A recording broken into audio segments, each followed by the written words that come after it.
What's up, guys? If you are waiting to find out who the lucky winner of signed copies of this are, you'll find out at the end of this video when these two will be picking the winners.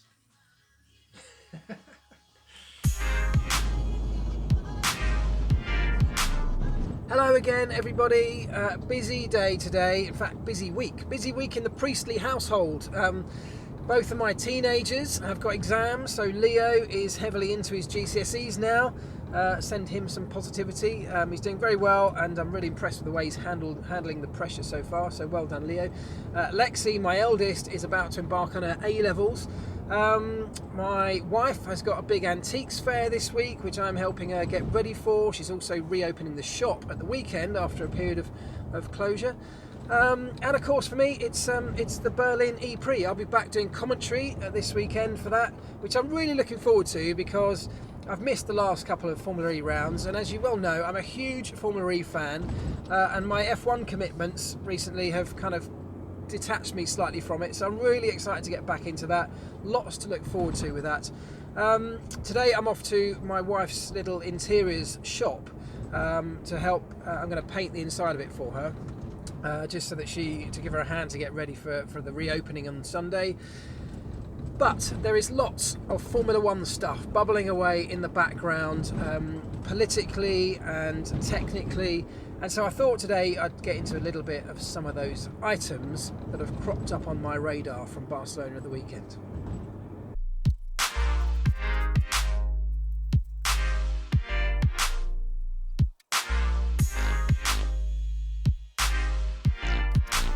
There were lots of rumours and talk in the paddock at the weekend about why there's been this shift in performance between Ferrari and Mercedes since the start of the season, and a number of quite interesting rumours came up.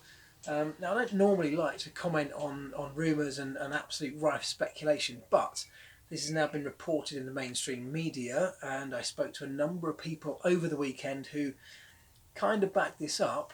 There's something in these rumours. I'm not sure exactly to what extent yet, but a couple of things came up.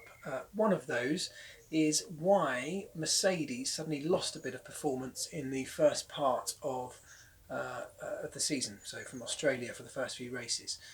Now, there was some talk, as I say, I've corroborated this to some extent, although I don't know the full reasons behind it, that Mercedes, before the start of the season, just before the start of the season, were asked by the FIA to remove something or to stop using something on their internal combustion engine part of the power unit. I don't know exactly what it is. I think it was something to do with combustion or temperature control, but they say that it has hurt them. They were told to take it off because it was perhaps a borderline legality thing, or the FIA didn't like it. They were asked to remove it or to stop using it, and that has cost them a tenth or two in the first few races, so we are led to believe. They've gradually clawed that back, of course, with various other areas of development on the car, and what we saw in Barcelona was they've taken some kind of step forward. Whether it was circuit specific yet, we don't absolutely know, but certainly with the tyres, they found something. But that was perhaps something that indicates a reason why they fell back towards the rest of the pack, i.e. Ferrari and Red Bull, for the first few races.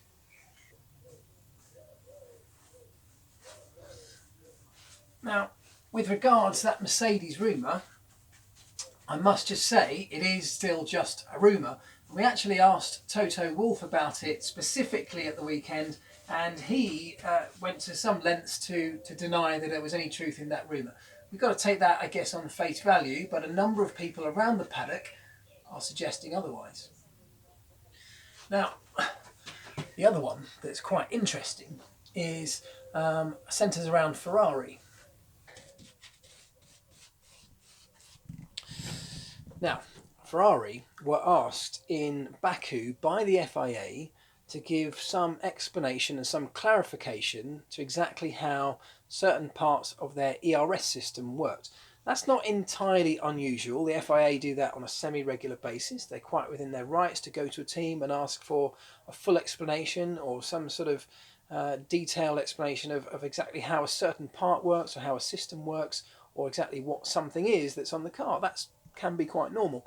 So there's nothing untoward in that. But since then, when we arrived in Barcelona, there was then some talk that the elements that the FIA were looking into at the Ferrari car were specifically the energy store, so the battery, and some elements within that, how that energy was deployed through the DRS system. There are limits. There's a 4 kilojoule limit of deployment from that energy store around a lap. And there was some talk in Barcelona, or rumours in Barcelona, that the FIA had discovered, when looking into this system in Baku, that Ferrari were actually deploying more than the allowed energy use for the first 4 races of this season. Now, if that's true, that can be a significant advantage, of course, a power advantage over everybody else who presumably is sticking to the absolute energy usage limit. So that then suggests that the Ferrari car may have been running illegally at times during this season. If that's true, the FIA, of course, have to step in and change that and sort that out. Now, you would imagine if that were the case, there'd be some sort of consequence, some penalty. We haven't yet seen that. So, what happened? Well, the rumours, and again I must stress they are only rumours at this stage, are that during the negotiations, if you remember the 2019 aero regs that had to be rushed through before the end of May to allow them to get through with just a majority decision before needing full unanimous support beyond the end of May to try and get regs changed for 2019. If you remember when those discussions were happening, Ferrari were initially dead against the 2019 aero proposals. They've changed their opinion. So they now back that situation happening, and the result, the vote went through. The aero regs are now set in stone. They will be part of the 2019 championship regulations. So why did Ferrari change their mind so quickly and so sort of extremely, I guess, from their position just a week or two earlier? Well, the Paddock rumours are that may have been one of the consequences of this discovery from the FIA or from the stewards that their car may have been pushing the boundaries, let's say, in terms of energy usage in the first 4 races of the season. Did the FIA ask them to change their position to help get this vote through for 2019 in exchange for no further punishment for the illegal energy use on their car? We don't know, but that was what lots of people in the paddock were suggesting over the Barcelona weekend.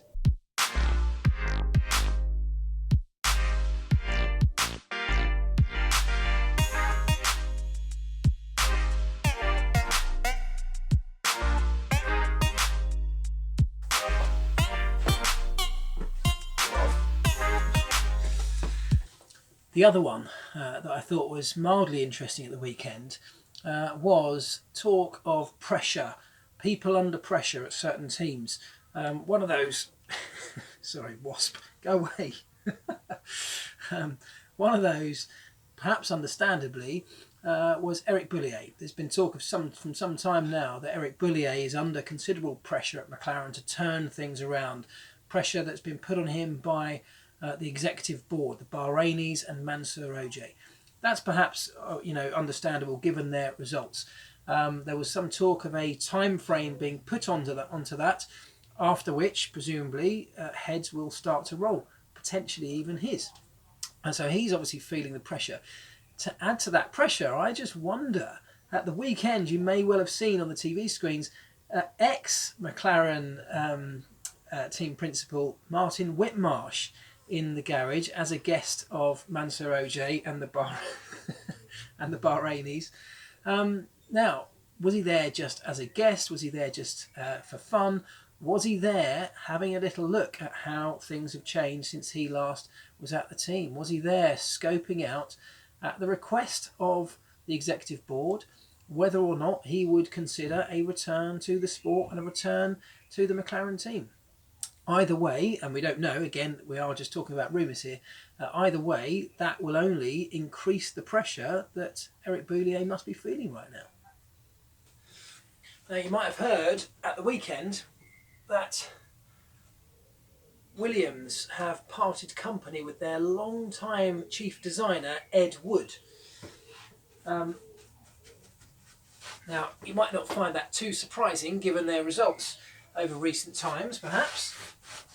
But one of the rumours whizzing around the Barcelona Grand Prix paddock was that ex-McLaren man, only recently sacked, of course, Tim Goss, for very similar reasons. The poor performance at McLaren over the last few years may well be moving across to Williams to take up that role. A long-time friend of Paddy Lowe, where they've worked together for years in the past, so perhaps not too much of a surprise.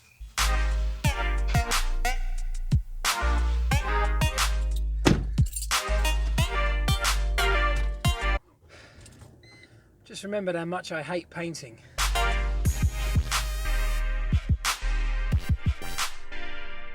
Right, let's pick a winner for these books. I'm going to pick two winners, one each of these two are going to pick, and I've got a list of all of the people who shared the video and tagged me on social media on here. I am going to scroll up and down on this, and you guys, first of all, are you going to pick the first one, or are you going to pick the first one? I'm picking the first one. You just need to say stop whenever I'm scrolling. Just say stop. Whichever one the pointer lands on when you say stop, they have won a book. Ready? I wonder who's going to win. Right, you ready? Yeah. Okay, so ready whenever you want. Close your eyes. Stop. Let's see. Oh, look at that. It is Paul Trowbridge. Paul Trowbridge, I will get in touch with you. That one was through Twitter. I will give you a shout. Well done. Congratulations. There's a book coming your way. One more. Ginger, you ready? Yes. Should I shut Here we my go. eyes? You can shut your eyes, and when I say, you just say stop whenever, okay? Drum roll, please. Off we go. Whenever you like. Stop. That is the original Abby. I haven't got your surname yet, but I will look you up on Twitter. Again, that one was from Twitter. I will message you, direct message you. So well done, Abby, the original Abby. You have also won a book. Well done, and thank you to everybody who took part in this and helped share that video. There were so many of you, and I honestly, genuinely appreciate it. It worked so well. I'm going to probably try and do this again. That's 2 books I've given away. I'll probably do another 2 in another video using the same process. Really enjoyed it. I hope you guys enjoyed the video because it's done so well with you guys sharing it as well. And for you two, Paul Trowbridge and the original Abby, one of these coming your way with my signature inside. I hope you enjoy it. Thank you very much. Thanks, guys. Well done. Thank you. Well done.